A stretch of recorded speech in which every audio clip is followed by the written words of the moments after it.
It's the Frank and Joe Show. Brought to you by the Mullen Town Hospital Maternity Ward. Their motto is, "We help your children out."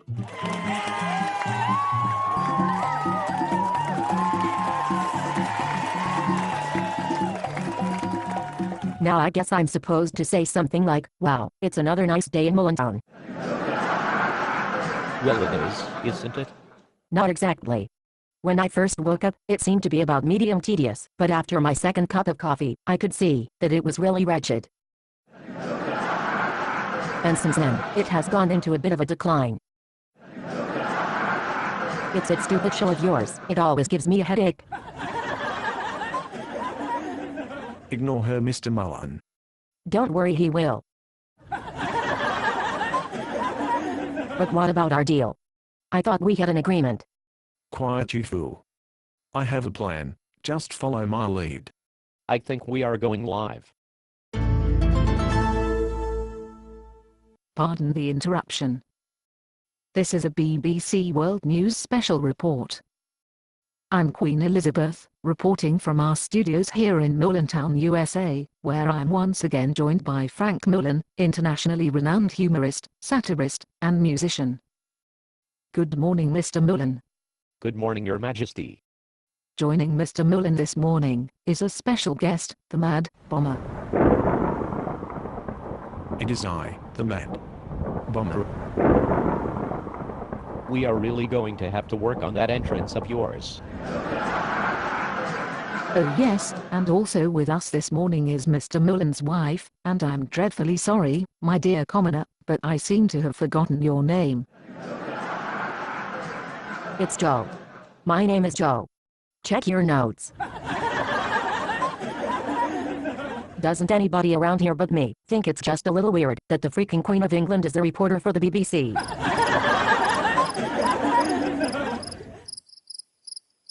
Not particularly. No, not really. No. The BBC has obtained exclusive footage of this morning's broadcast of the Friday with Frank show, wherein the Mad Bomber recanted his threats to blow Frank Mullen to bits, and to once and for all rid the world of Mr. Mullen's show.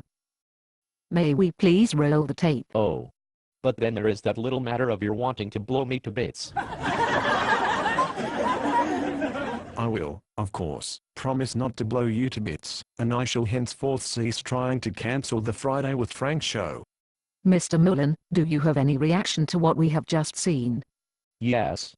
In return, I have agreed to train him in the mysteries of humor. There is still much work to be done, both here and abroad, but I'm confident that it will be accomplished. Mr. Bomber, you have been described as one who is as bold as brass, as dishonest as an Hasidic diamond merchant, and as mad as a very large box of frogs. You forgot to mention that I'm as mad as a herring, as shallow as Hannah Montana, and as annoying as Kenny G. Quite, and yet, you say that you've turned over a new leaf. Yes, I'm now sound as a pound and as sober as a vicar. You may trust me as far as a redneck can spit. And to prove it, I have even convinced Joe to make an appearance on the Friday with Frank show. What did you say? What did you say? I believe he said that Joe will finally make an appearance on Friday with Frank. Bloody hell, but that is astounding news.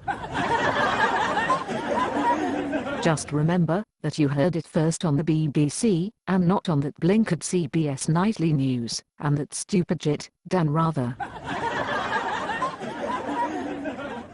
So this is Queen Elizabeth saying, it's time for tea.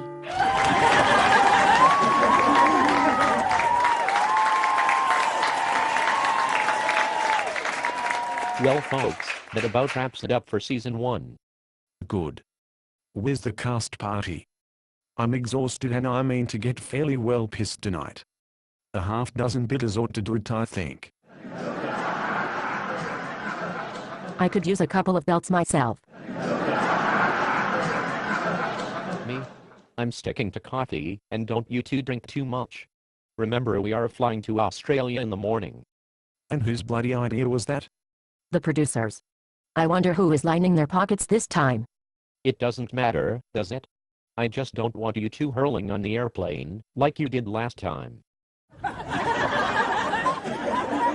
I lined up some reruns of a 6th Fleet Band concert to cover our slot while we are away, but we've got to start filming season 2 as soon as we get there, whether you are hungover or not. Just remember, whatever happens on the road, stays on the road. I'll second that.